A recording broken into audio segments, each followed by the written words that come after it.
혹시 사시면서 거짓말을 한 번도 안 해보신 분 있으십니까? 거짓말. 무슨 뜻입니까? 그 미소는. 어때요? 거짓말을 한 번도 안 해보신 분 있으십니까? 하셨습니까? 한 번이라도 해보셨습니까?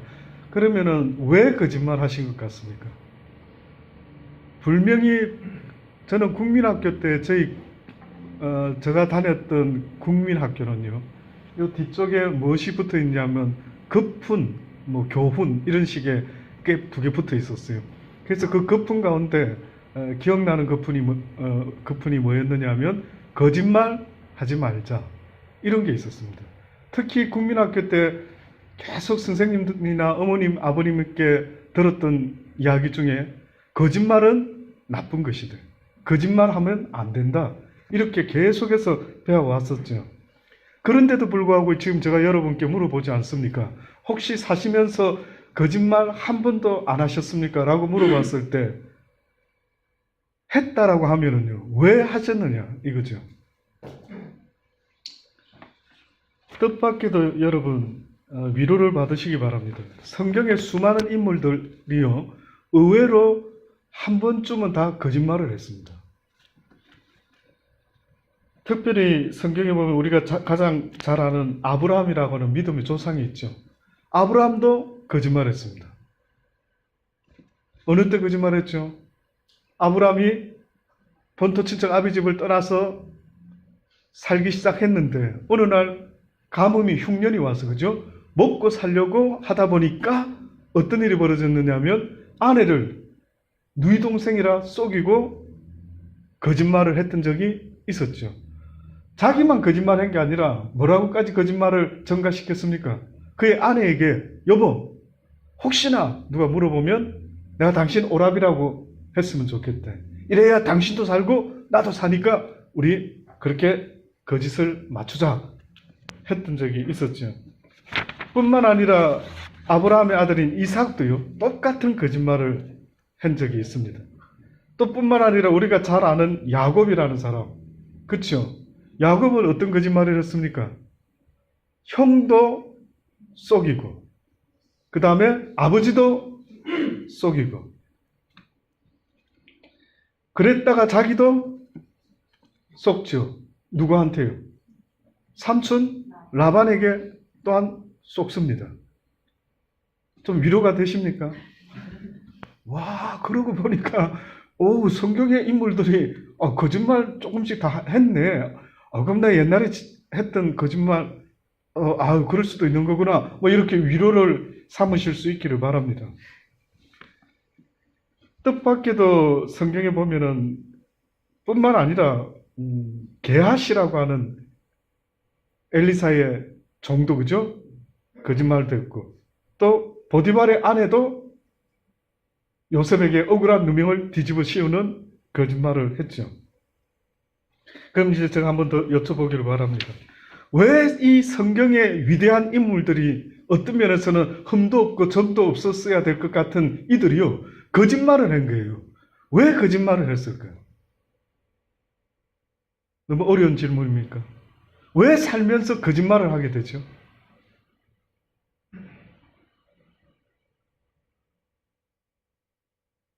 너무 어려워.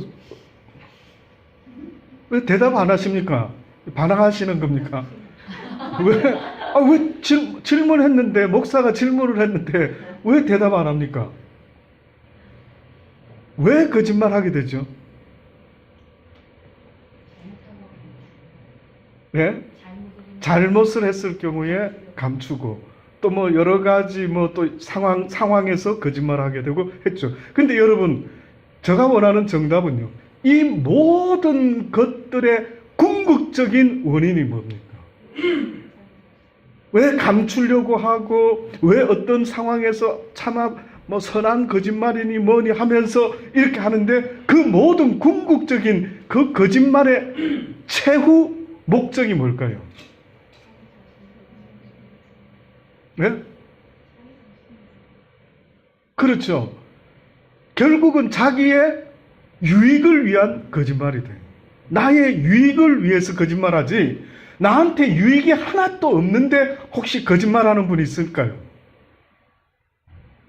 굳이 거짓말을 하는 것은 나에게 뭔가 조금이라도 유익되는 것이 있기 때문에 거짓말을 하게 되죠. 오늘 성경 본문의 말씀에 보면은요, 뜻밖에도 어떤 이야기가 나오냐면 애비 이야기가 나옵니다. 성경에는 두 애비가 있답니다. 한 아비는 누구라고요? 하늘 아버지가 아비이고 또 다른 아비는 마귀가 아비다. 결국 누구는 하나님의 자녀이지만 누구는 마귀의 자녀이다.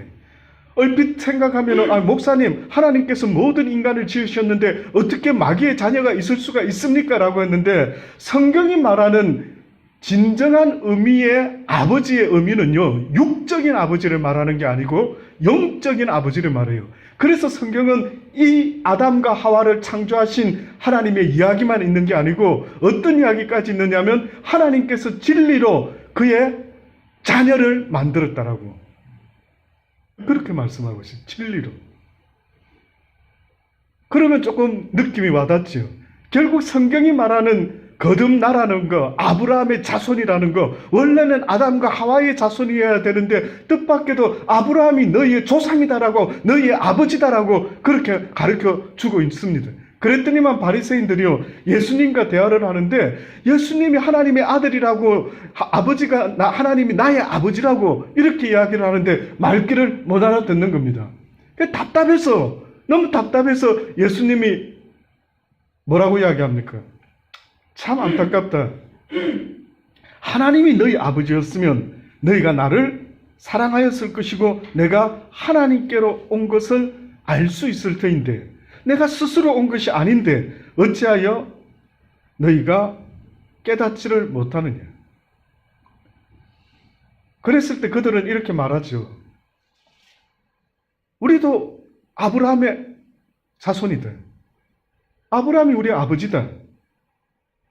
그 앞전에 오늘 본문의 앞에 이런 대화를 하십니다. 예수께서 자기를 믿는 유대인들에게 이르되 이렇게 말씀하십니다. 진리를 알지니 진리가 너희를 자유케 하리라. 그랬더니만 그들이 우리는 아브라함의 자손인데 남의 종이 된 적이 없는데 어찌하여 우리가 자유케 되리라고 그렇게 예수여 이야기하느냐라고 하죠. 그때 예수님이 진실로 진실로 너희에게 이르노니 죄를 범하는 자마다 뭐라고요? 죄의 종이다. 이렇게 이야기합니다. 죄를 범하게 되면은 죄의 종이 된다. 조금 이따 다시 말씀드립니다만은 그러면서 이어서 말씀하십니다. 종은 영원히 아버지의 집에 거하지 못하게 되는데 아들은 거할 수가 있다.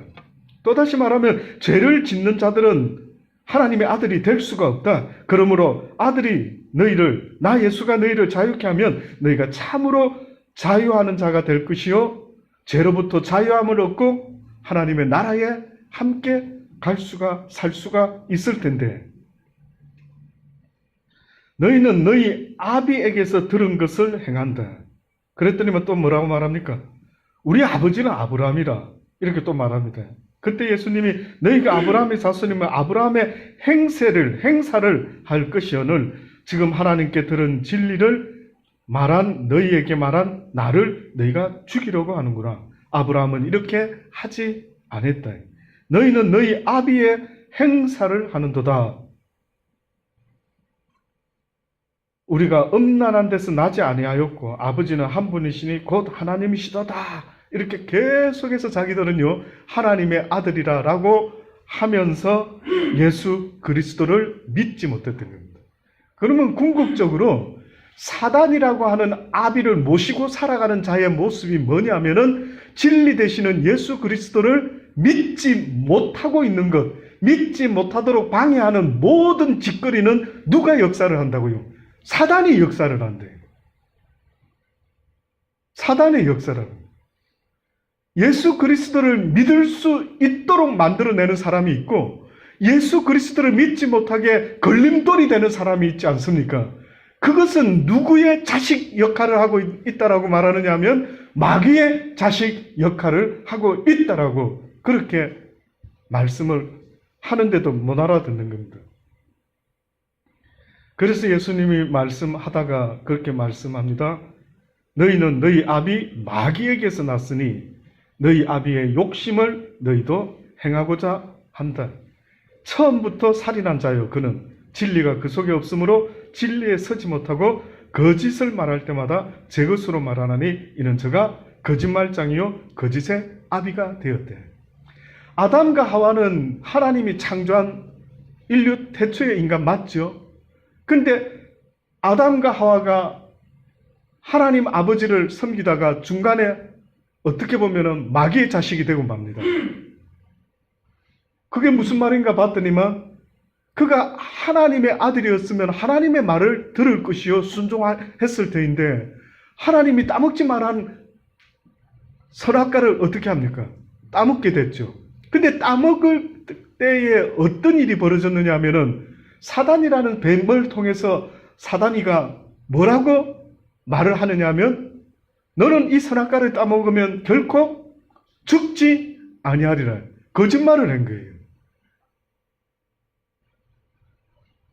너는 이 선악과를 따먹게 되더라도 죽지 아니한대. 그러니까 하나님은 분명히 죽을 것이라 말했는데 사단은 뜻밖에도 죽지 않을 것이라고 거짓말을 했던 거예요. 그래서 결국은 하와가 아담이 고민을 했는지 어땠는지 모르지만 어떤 일이 벌어집니까? 선악과를 따먹고 말죠. 따먹고 말죠.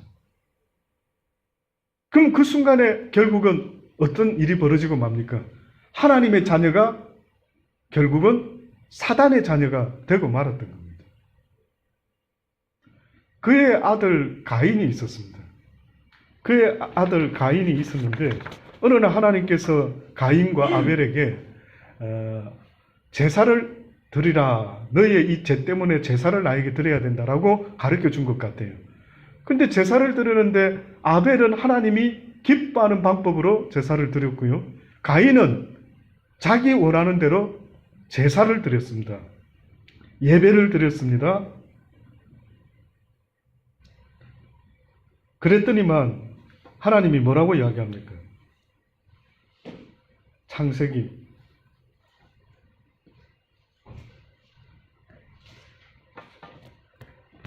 '창세기 말씀 한번 같이 볼까요? 창세기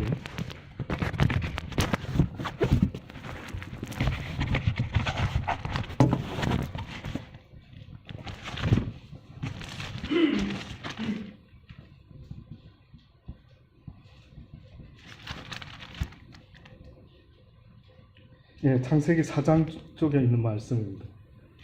자, 그들이 에덴 동산에서 쫓겨나서 이제 그의 두 아들이 태어났죠. 아담과 하와의 두 아들이 태어났는데요. 근데 보니까 4장 서두에 보니 뭐라고 이야기합니까? 가인도 아벨도 하나님께 각자 제사를 드렸대요. 제물을 삼았는데 가인은 땅의 소산으로 제물을 삼아 여호와께 드렸고 아벨은 자기도 양의 첫 새끼와 그 기름으로 드렸더니 여호와께서 아벨과 그 제물은 연락하셨는데 가인과 그 제물은 연락하지 아니했대.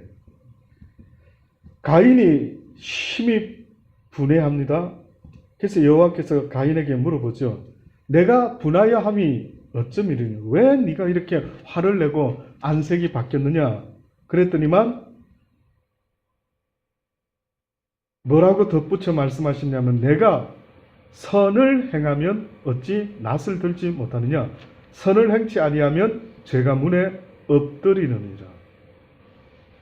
죄의 소원은 내게 있으니 너는 죄를 다스릴지니라. 내가 선을 행하면 어찌 낯을 들지 못하느냐? 여러분, 선이라고 하는 것의 기준이 뭘까요? 선. 네가 왜 선을 행했으면은 낯을 들 텐데 네가 선을 행치 아니했다 이렇게 지금 말씀했죠. 그러니까 선을 행한 것과 선을 행치 아니한 것 이것의 기준이 뭔가라고 봤더니만요. 뜻밖에도 하나님이 기뻐하는 방법으로 제사를 드리는 것이 하나님께서 기뻐하는 선이고요. 하나님이 원하는 방법을 행하지 않은 것이 뭐라고요? 악이다. 이렇게 말한 거예요. 그러니까 선과 악의 기준을 성경이 우리에게 말씀하는데 뜻밖에도 선과 악의 기준은 하나님이 하라고 한 것은 선이요 하나님이 하지 말라고 하는 것은 악이다라고 이야기하는 거예요. 그래서 하나님께서 분명히 가인과 아벨에게 알려주셨겠죠. 너희가 이제 나에게 나올 때는 너희의 부모의 죄가 계속해서 너희들에게까지 이어졌으니 너희가 이제는 내게 나올 때에 어떻게 제사를 드리라고? 양을 잡아 제사를 드리라. 당시 때에 양을 키워서 먹을 수 있댔습니까? 먹을 수 없댔습니까? 먹을 수가 없어요. 인류 태초에 육식을 먹을 수 있었던 것은 언제부터였다고요? 노아의 홍수 이후로부터였어요. 전혀 나에게 유익되지도 않는 그런 양을 가지고 키워서 나에게 제사를 드려라는 거예요. 나는 이해가 안 되죠. 내가 아벨이라면 도무지 이해되지 않지만 그러나 이것을 명하신 분이 있었으니 하나님이 그것을 명했기 때문에 그 일을 우리는 성경에서 뭐라고 가르쳐주고 있느냐 하면 선이라고 말하는 거예요. 많은 사람들이 선과 악의 기준을 자기가 정해놓고 있지만은 그러나 하나님께서 말씀하시면 무조건 어제 하지 말라는 것을 오늘 해라면 그것이 뭐라고요? 선이 되는 겁니다. 지금 왜 거짓말을 하게 되는가를 이야기하면서 이 이야기를 지금 드리는 겁니다.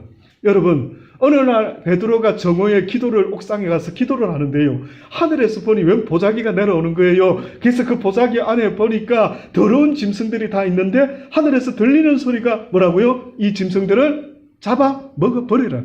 그랬더니만 베드로가 갖고 있는 선이 있었어요. 선의 기준이 있었죠. 배워온 선의 기준이 있었어요. 그것도 하나님께 배워온 선의 기준이 있었는데 그 기준이 뭐였느냐 하면 이때까지 그는 그 기준을 지키고 살아왔는데 이걸 먹지 마라 한 거예요.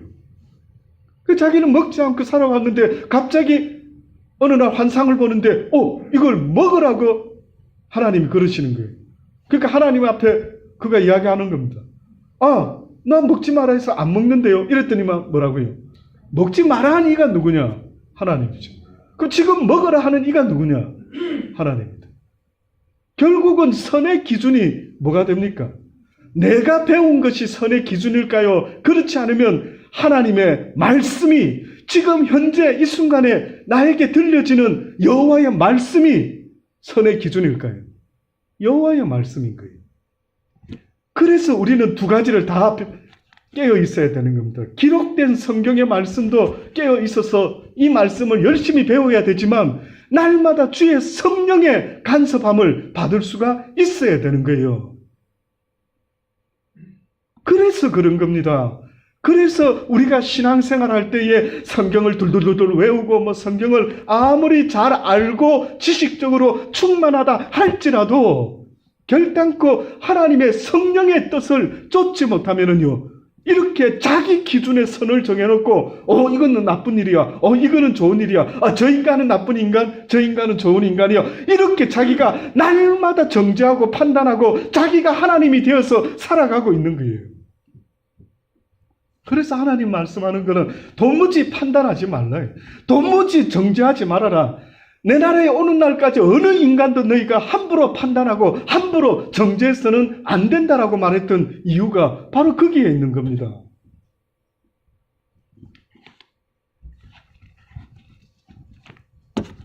그래서 이 가인이요, 막 화를 내면서 왜 내 재물을 안 받지? 그랬더니만 하나님이 네가 선을 행했으면은 내가 왜 화를 내느냐?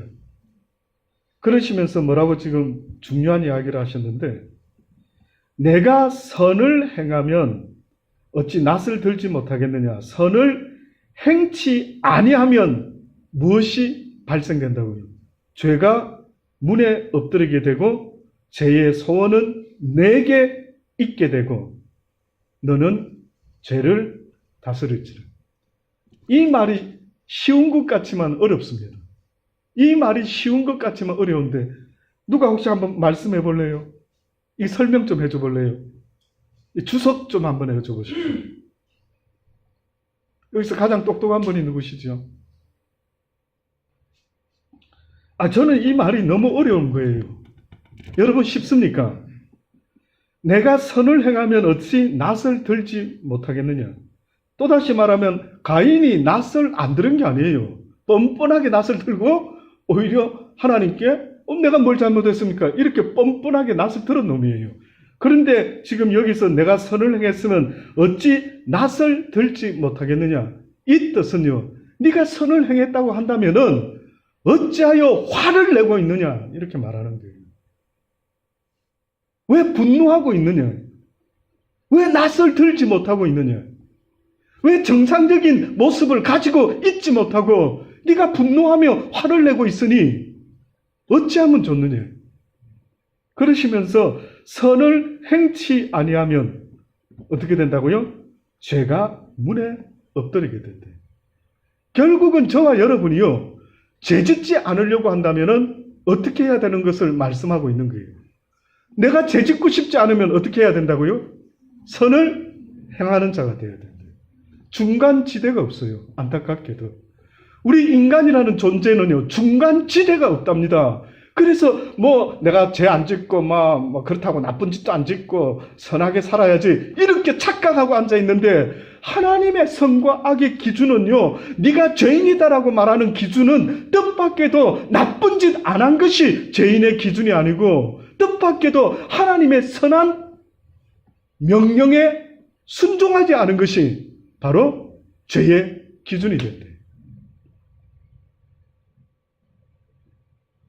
그래서 기독교인들이 이 땅에 태어난 이유가 무엇입니까? 라고 만약에 물어보신다면요, 우리가 이 땅에 태어난 것은 선한 일을 위하여 이 땅에 태어났다라고 말해도 맞는 말입니다.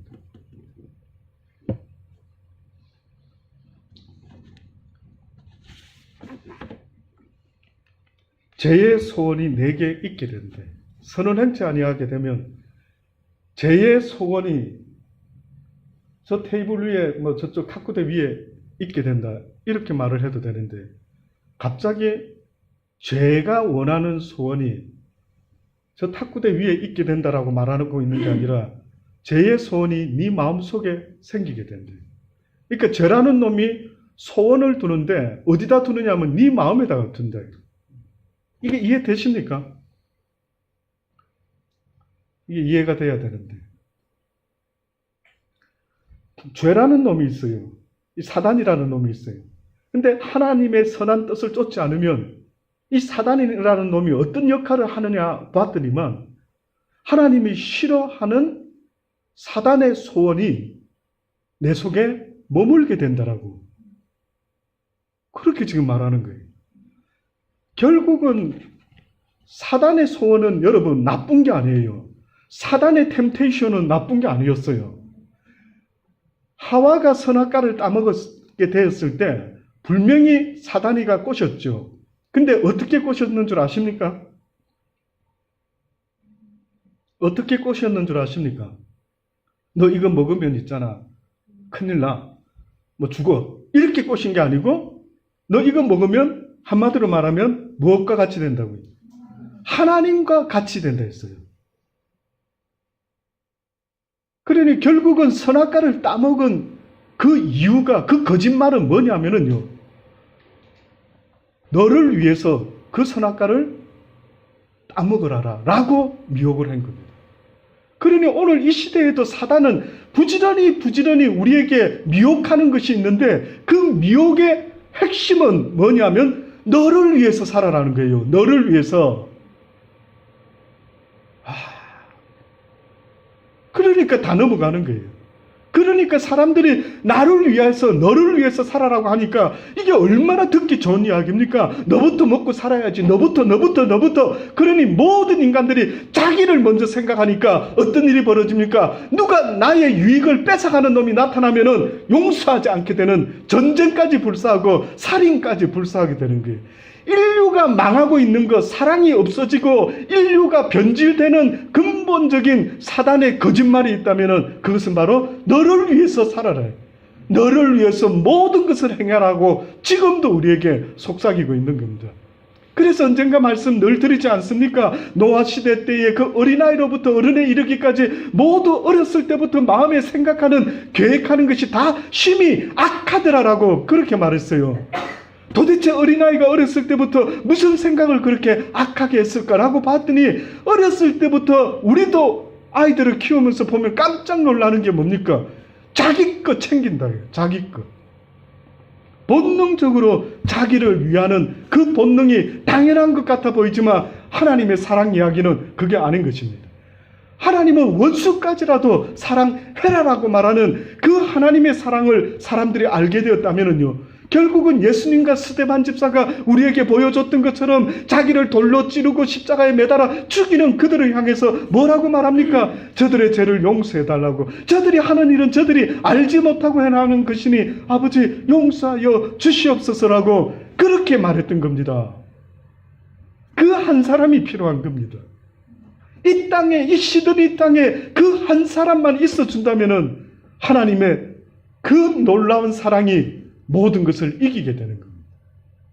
그래서 너와 네 집이 구원을 얻을 것이라는 그 뜻은요, 이제는 네가 그리스도를 위하여 살고자 한다면 너뿐만이 아니라 너의 모든 가족 식구들이 전부 다가, 더 나아가서 너의 교회도, 네가 사는 시드니 땅도 어떻게 된다고요? 구원을 얻게 될 것이래. 맞지 않습니까? 분명히 너와 네 가정이 구원을 받는다라고 할 때 그 한 사람의 영향력을 이야기한 거 아닙니까? 하나님을 제대로 알게 된 그 사람 하나만 있다면은 하나님이 그를 통해 하나님이 일하기 때문에 역사가 일어나는 거예요. 내가 주체가 아니라 나는 단지 그 말씀에 순복할 때에, 그 하나님의 사랑의 통로가 될 때에 온 세상에 변화가 일어나는 거예요. 오늘 이 시대에 필요로 하는 것은요, 바로 이 하나님의 사랑입니다. 이 사랑이 없어 지금도 수많은 사람이 죽어가고 있는 거예요. 많은 사람이 아프리카 이야기만 하면은 그 아프리카 사람들이 먹을 것이 없어 굶어 죽어가고 있다라고 안타깝게 말하지만, 실제 아프리카에 사는 사람이 아닐지라도 이 시드니 땅에서도 죽어가는 사람이 있다면은 먹을 것, 입을 것이 없어서 죽어가는 것이 아니라 뭐 때문에 죽어가는 것 같아요? 그 하나님의 사랑을 맛보지 못하고 죽어가고 있는 겁니다. 자살하는 사람 만나서 물어보세요. 자살하는 사람에게 왜 자살까지 생각합니까? 라고, 왜 지금 자살하려고 합니까? 라고 물어보세요. 그들이 하나님의 사랑을 누군가를 통해서라도 느꼈다면 자살하지 않을 겁니다. 누군가가 다가와서 전화를 해줘서 커피 한잔 하죠, 이렇게 따뜻하게 이야기했다면 자살하지 않았을 것 같아요. 누군가가 전화를 해서 잘 지내십니까? 짜장면 한 그릇 하죠, 이랬으면은 자살 안 했을 것 같아요. 아닐까요?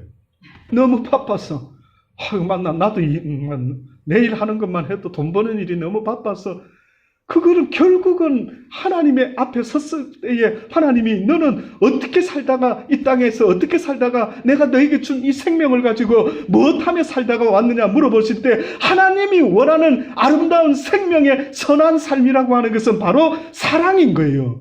하나님의 명령이 사랑이라고, 선이라고 했지 않습니까? 그러면 하나님이 이 땅을 떠나실 때 유언적으로 제자들에게 뭐라고까지 실물 교육을 해줬습니까? 대야에다가 물을 떠가지고 제자들의 발까지 씻기면서 내가 너희를 사랑한 것 같이 너희도 서로 사랑해라,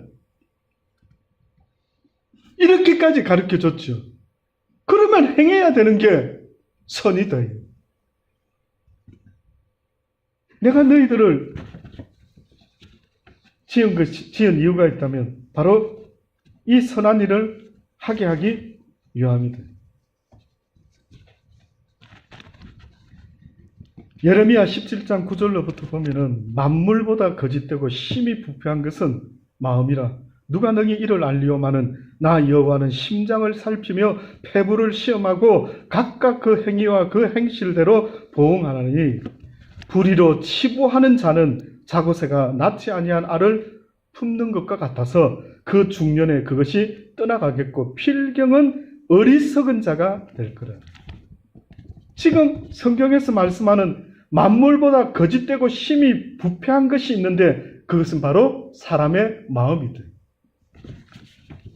여러분, 아담이 지어졌는데 그 원재료가 뭐였죠? 아담의 원재료. 흙이었죠. 맞습니까? 그렇죠?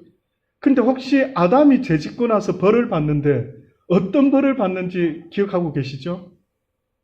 첫째, 어떤 벌을 받습니까?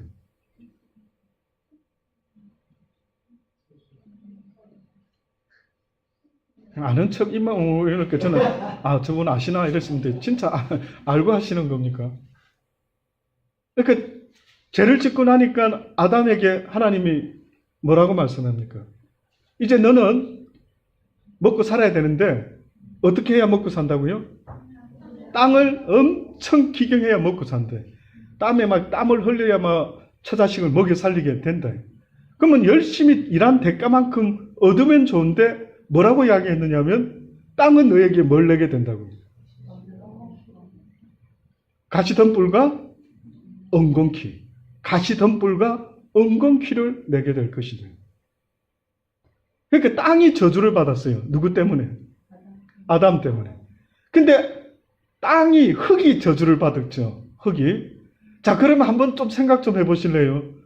너는 흙이니 흙으로 돌아가라. 너의 근본되는 흙을, 땅을 기경해야 네가 먹고 살게 될 것이라 이렇게 말씀하시는 거예요. 그러면 흙도 저주를 받았어요. 그렇죠? 그럼 또 뭔가가 느낌이 제가 지금 무슨 이야기를 하려고 하는 것 같습니까? 뭔가 또 저주받은 것 같아요. 또다시 말하면은 그전에는 땅은 저주받기 전에는 하나님이 기뻐하는 뜻대로 인간들이 먹을 수 있는 씨 맺는 채소와 열매 맺는 과일을 먹고 따고 그렇게 먹고 살았는데 뜻밖의 죄짓고 나니까 어떤 일이 벌어졌느냐고요. 원치도 아니하는 인간에게 유익도 없는 아예 그냥 일거리가 되는 가시덤불과 엉겅퀴가 나기 시작했대. 근데 보니까요 땅에서만 그게 난 게 아니라 우리 심령도 부패하기 시작한 거예요. 우리 육신의 심령도 썩기 시작해가지고 원치 않는 것이 스물스물 올라오기 시작하는데 그게 심히 지금 뭐라고 말해요? 거짓되다. 만물보다도 거짓되답니다. 만물보다도 거짓되고 심히 부패한 것이 있는데 그것이 바로 사람의 마음. 누가 이것을 능히 알 수 있을까? 그래서 그랬는지 그 이후로부터 인간들의 마음속에요. 거짓말하면 안 되지 하면서도 서두에 말씀드린 대로 아브라함도 먹고 살려고 아내를 누이라고 속이게 되고 그 이야기를 아내에게까지 야 우리 입 맞추자. 그래서 누가 물어보면은 누이를 하자. 오라비를 하자. 이렇게 거짓말을 했대. 요셉도 형을 속이고 아버지를 속이고 희한하죠. 어떻게 성경에 나오는 그 위대한 하나님의 사람들이 어떻게 이런 거짓말을 할 수가 있을까라고 싶은데 그래서 부패한 인간의 마음이 어떻게 변질이 됐냐면 저와 여러분이요 날마다 애를 쓰고 잡초를 뽑는 그런 열심이 없으면 내버려 두면 저와 여러분은요 계속해서 마귀의 자식이 될 수밖에 없다라고 하나님이 가르치는 거예요. 그래서 내가 마귀의 자식이다 아니다의 그 기준이 무엇이냐면은 내 평생의 삶 가운데 내 입에서 거짓을 말하지 아니하고 거짓된 행위를 하지 아니하고 악한 일에 발 빠르지 아니하는 그래서 오직 하나님이 기뻐하시는 원하시는 그 말씀에 순종하는 선을 행하는 일 이것이 바로 하나님이 지금 우리에게 말씀하고 있는 겁니다.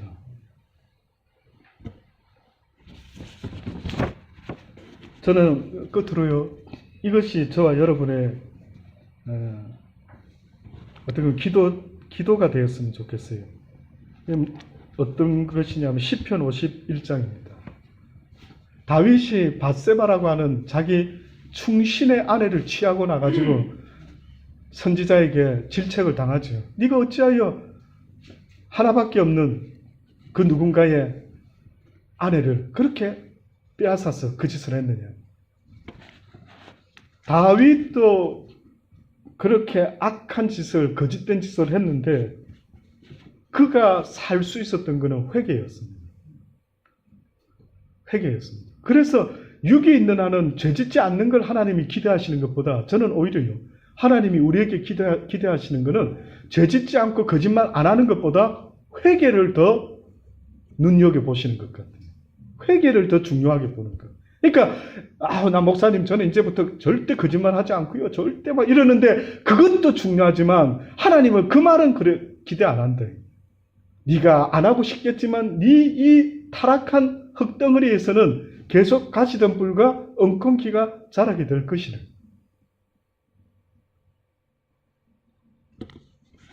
그래서 저는 이 기도가 좋습니다. 시편 51장 10절로 우리가 잘 아는 다윗이 그때 했던 기도지요.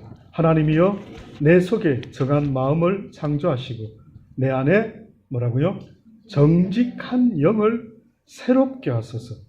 나를 주 앞에서 쫓아내지 마시며 주의 성신을 내게서 거두지 마소서. 그는 거짓된 자에게 하나님의 성신이 머물 수 없다라는 걸 알게 된 것입니다. 하나님의 성신이 떠난다라는 것은요, 한마디로 버림받은 자가 된다라는 것과 똑같은 이야기입니다. 얼마나 무섭습니까?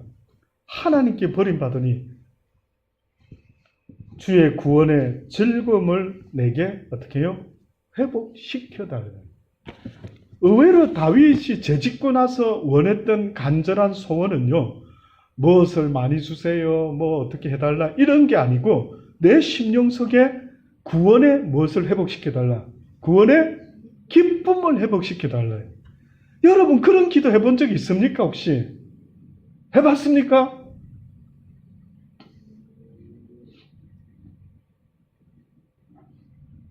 해봤습니까? 지금 여쭤보니까 가만있어. 했겠지, 내가. 그래도 예수 믿은 지가 꽤 되는데. 뭐, 이렇게 혹시 해서 스스로 뭐 하지 않았을까 한번 쭉 돌아보세요. 언제 여러분이 구원의 기쁨을 내 심령 속에서 아버지 회복시켜 주셔서 왜 이렇게 요즘 기쁨이 안 나옵니까? 우리가 항상 기뻐하고 즐거워하고 감사하고 기도할 수 있는 그 근본적인 원인은요, 바로 예수 그리스도의 그 구원의 소식을 듣고 그를 믿을 때 얻게 되는 기쁨이다라고 성경이 말씀하고 있는 거예요. 예수 믿는 기쁨이 있어야 될 거 아닙니까? 예수 믿는 베네핏이 있어야 될 거 아닙니까? 예수 믿는데 남과 다른 그 무엇이 있어야 되지 않겠습니까? 그래서 여러분, 성경은 분명히 말하기를 구원의 기쁨은 엄청 크다라는 것을 계속 알려주고 있는데 평생 예수를 믿으면서도 언제 한번 구원의 기쁨이 뭔지를 느껴본 적이 있을까요? 말해보십시오. 구했다고 한다면 얻었습니까? 맛을 봤습니까? 구원의 기쁨?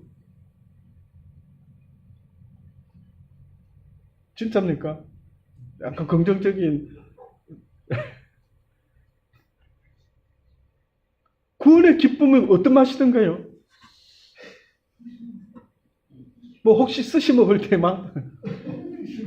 아니면 맛있는 뭐 피자 먹을 때 그런 맛? 무슨 맛이 있을 거 아닙니까? 이걸 뭐라고 설명하지? 뭐 이렇게 어떻게 보면 뭐 표현할 길이 없는, 지혜롭게 대답하시네. 표현할 길이 없는 그런 맛이 있다라고. 근데 여러분, 구체적으로 성경에 보면 누가 말한 적이 있어요. 누가 말했는지 아십니까? 성이 하시입니다. 하시성을 가진 사람이요. 구체적으로 구약 성경에 보니까 구원의 기쁨을 누렸을 때에 그것을 언어로 설명을 했는데 어떻게 설명했느냐면 이렇게 설명했어요. 너무 기뻐요. 왜 기쁘냐면은 내가 이걸 어떻게 설명하지? 뭐 이러면서 했어요. 그러면서 이렇게 말했어요. 외양간에 우리의 양이 없고 소도 없고 내 밭에 소출도 없고 아무것도 세상에 어떤 것도 없는데도 불구하고 내 심령 속에 구원의 기쁨이 차고 넘쳐서 그 여호와로 인하여 내가 날마다 즐거워하고 기뻐한다라고 그렇게 말했던 거예요. 자, 또다시 여쭤볼게요. 구원의 기쁨을 맛보신 분이 있습니까? 맛보길 소원하는 뜻입니까? 신기하죠? 그 구원의 기쁨이라는 것이 생길 때는 내가 세상에 그 어떤 것도 지금 없는데도 불구하고 남편이 속썩이고 아내가 속썩이고 아이들이 속썩이고 그러면 우리는 전부 다 그쪽에 집중이 되어가지고 막 그것 때문에 속상해하고 열받고 구원의 기쁨을 다 팔아버리고 그렇게 살지 않느냐고요. 맞지 않습니까? 그러니 하나님이 지금도 우리에게 말하는 거 안타깝다 무릎 지킬 만한 것보다 네 마음을 좀 지켜라. 이것이 바로 장수다. 이것이 바로 믿음의 장수요. 십자가의 용사다. 누가 십자가의 용사냐? 네 마음의 성을 지켜라는 거예요. 네 마음의 성을 지키라고. 그 구원의 기쁨을 이루었으면 이걸 빼앗기지 않도록 해라고. 그래서 사단은 지금도 계속해서 우리의 마음의 평안을 빼앗아가고 기쁨을 빼앗아가려고 날마다 주변의 사람들을 통해서 공격을 해오고 있는 것을, 영적 싸움을 걸고 있는 것을 보지 않습니까?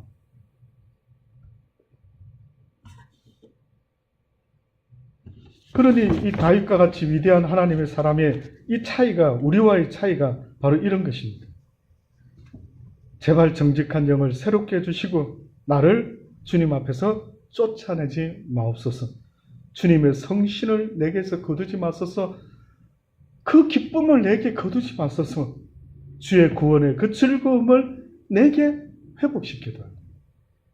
결국 하나님의 성령이 임한 자의 어떤 모습은 기쁨에 충만한 자의 모습입니다.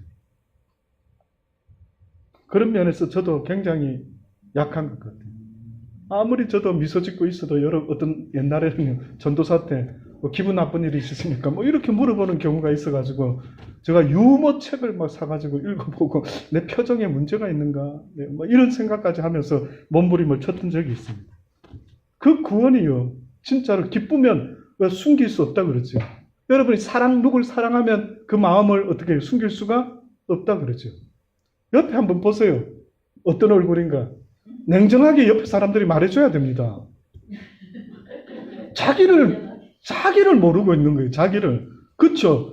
우리가 거울을 보면 내 얼굴을 아는 것처럼 내 심령의 이 상태를 내가 잘할 것 같지만 뜻밖에도 모르는 거예요. 그래서 내가 어떤 사람인 줄을 알고 싶으시면은 주변 사람한테 한번 물어보세요. 혹시 죄송한데 내가 궁금해서 그러는데요. 저가 혹시 어떤 스타일의 사람인 것 같습니까? 옆에 한번 물어보세요. 그 진실을 알려주셔야 됩니다.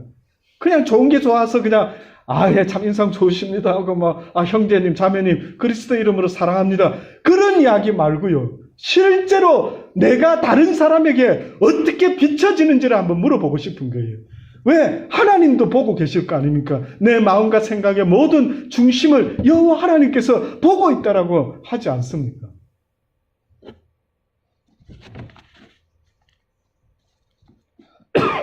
마태복음 15장의 마지막으로요. 18절로부터 보면 이런 말씀이 있죠. 입에서 나오는 것들은 마음에서 나오나니 이것이야말로 사람을 더럽게 한다. 마음에서 나오는 것은 보세요. 악한 생각과 살인과 간음과 음란과 도적질과 거짓 증거와 해방이니 이런 것들이 사람을 더럽게 한다. 그러니까 예수님을 알기 전에 예수님의 진리의 말씀을 알고 거듭나지 아니하는 모든 인간의 모습을 지금 이렇게 설명하고 있어요. 예수님을 모르는 자가 다들 이런 이야기도 하더라고요. 저 사람 법 없이도 사는 것 같아요, 목사님. 웃기는 이야기 하지 마라. 웃기는 이야기 하지 마라. 예외가 없어요. 그럼 성경이 뻥치는 겁니까? 의인은 없나니 하나도 없더라고요. 아십니까? 그러니 하나님의 말씀으로 우리가 진리로 다시 본 어게인 하지 못하면은 어떤 일이 벌어진다고요? 마음에서 나오는 악한 생각과 살인과 간음과 음란과 도적질과 거짓 증거와 회방이니 이런 것들이 사람을 더럽게 하는 것이요. 씻지 않은 손으로 먹는 것은 사람을 더럽게 하지 못한다. 사랑하는 여러분, 예수를 믿는다라는 것이 그렇게 넓은 길이 아니라고 성경은 계속해서 말씀하고 있습니다. 성경은 예수를 믿는 것이 넓은 길이 아니라 좁은 길이라고 이야기해요. 그 의미는 무슨 뜻이냐면요. 예수님이 어느 날 제자들에게 뭐라고 말하냐. 베드로가 뭐 주님 절대 돌아가실 수 없습니다. 뭐 이렇게 아주 막 멋있는 말을 하니까 예수님이 네가 닭이 울기 전에 나를 3번 부인하게 될 것이다. 그러시면서 하신 말씀이 뭡니까? 너희가 나를 따라오려거든. 나의 길을 오려고 원하면은 너를 부인하고 날마다 내 십자가를 지고 나를 쫓아야 할 것이래. 왜 넓은 길이라 말하지 아니하고 좁은 길이라고 말했을까? 왜 좁은 길이라고 말했을까? 결국은요, 하나님의 기준에서 볼 때에 왜 믿음의 길이, 왜 신앙생활 하는 게 좁다라고 보셨느냐 하면은 내가 난데 나를 어떻게 해야 된다? 부인을 해야 되기 때문에 그래요. 그럼 나는 어디 갔지? 이렇게 되는 거예요. 그러니까 하나님이 부인해란 것은 하나님의 말씀이 아닌 모든 육신의 생각들을 어떻게 해라? 거절해라. 버려라. 하나님이 하지 말라는 생각은 하지 말아라. 너를 부인해라. 네가 이때까지 넌 줄 알고 믿고 살아왔던 모든 악한 죄의 본능들을 다 거절해라. 이것이요, 쉬운 것 같지만 어렵더라. 사랑하는 여러분, 오늘 하루도 애쓰고 힘쓴 것이 무엇인지를 스스로 돌아보세요. 내가 오늘도 돈 벌려고 애를 썼는지, 뭐 하려고 그렇게 애를 쓰는, 만두 빚는다고 애를 썼는지, 뭘 하는지 모르지만요, 하나님은 애쓰고 힘써야 될 것이 있다면 이 육신의 법을 날마다 쳐서 복종시키며 오늘도 나를 부인하며 그 부인하는 그 십자가를, 예수님의 십자가를, 뭐 고난의 십자가, 고난의 십자가, 예수님의 십자가가 왜 십자가인 줄 아십니까? 겟세마네 동산에서 기도하실 때 뭐라고 기도합니까? 이 승잔이 내게서 지나가게 해달라. 나의 원은 이 십자가를 지는 게 아니다. 내 뜻은 이 십자가를 지는 게 아니다. 왜 내가 잘못도 안 했는데 이 십자가를 내가 져야 됩니까? 나는 원하지 않습니다. 그런데 아버지가 원한다면 이 십자가를, 이 승잔을 마시기를 원합니다. 그래서 세상에서 가장 무거운 십자가, 힘든 십자가가 뭔지 아십니까? 나의 유익을 포기하는 것. 이것이 최고로 힘든 십자가입니다. 그래서 사랑은 나의 유익을 구하지 않는 거라는 거예요. 거짓말도 결국은 나의 유익 때문에 수많은 사람이 오늘도 예수를 믿노라고 하면서도 거짓말을 하고 앉아 있는 겁니다. 징그럽지 않습니까? 그 거짓말의 옳고 그름은 하나님만이 하시는 겁니다. 하나님을 상대하세요. 그 사람을 상대하는 것이 아니라 하나님 앞에서 진실하세요. 그 거짓된 자는 속이려고 한다면요, 얼마나 사람 하나를 못된 사람 만드는 것은 시간 문제입니다. 그걸 나는 결백한데 이 결백을 어떻게 나타내지? 막 내가 죽음으로 보여주리라. 그런 인간적인 거 할 필요도 없습니다. 주님이 아시지요. 주님 앞에서 주를 상대하고 주님의 원하시는 그 선한 일을 위하여 지음받은 자가 되었으니 너희가 이제는 그리스도 안에서 새롭게 거듭난 뿐만 아니라 처음부터 너희가 지음을 받은 것은 바로 이 선한 일을 위하여 지음을 받은 것이라. 그렇게 살 수 있는 저와 여러분 되시기를 간절히 주의 이름으로 축원합니다. 기도하십시오.